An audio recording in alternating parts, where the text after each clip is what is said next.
taking some shots at that player there. What I'm seeing here is there's a little bit of wave aiming. Do you know what I mean when I say that? Not really, no. Okay. So we're at 3:30 here. I'm gonna drop out of the replay and do a demonstration in the lobby really quick.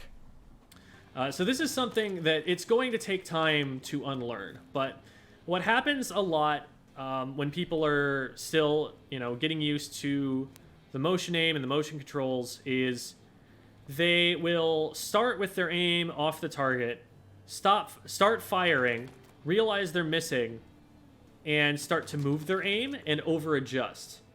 And they kind of go back and forth doing this sort of thing. And with weapons that have a high fire rate, like the short-range shooters, like the splatlings, this will hit at least some shots. And so, it's better than nothing. But it also creates the bad habit of overshooting the target. So one of the drills that I always do while I'm aiming is to practice snapping straight to the target and stopping on top of it.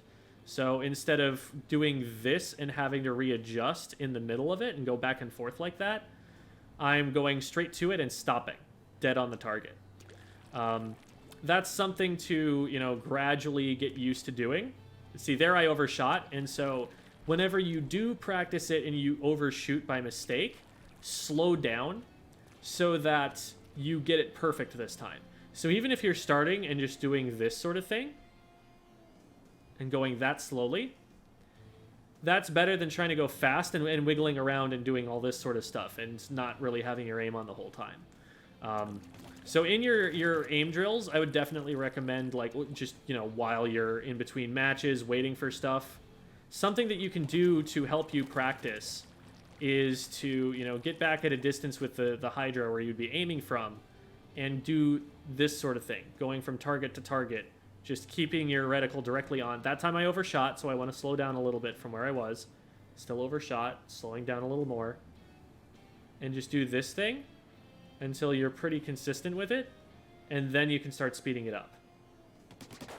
That way, because what happens when you wave aim too much is you spend a lot of time and fire a lot of shots not actually hitting anything. And in extreme cases, especially with a splatling, that can lead to something like you running out of ink or you just not hitting enough shots before you run out of charge. And then you're out of luck. So that, this sort of situation that I'm in right here, that can definitely lead to me getting splatted. That can lead to me running out of ink and having to back up. Where instead I could just be snap to it, hit the shot. Snap to it, hit the shots. Like I said, that's going to take a long time to develop. But that's something that I like to be thinking about, to be working towards. When you do, just sit in the lobby because you have nothing better to do, you might as well be practicing your aim. And that would be how I would recommend to do it at first. Another thing that I didn't even think about with wave aiming is that you're spending a long time aiming at that one player. And what's happening in the meantime is your teammates are getting splatted. So you're now in a 2v4. And so at a certain point, if you're missing a bunch of shots, if they're getting in range, that sort of thing, you probably want to consider repositioning. Because you're starting to get flanked here, and there isn't a lot else for the opponents to be looking at.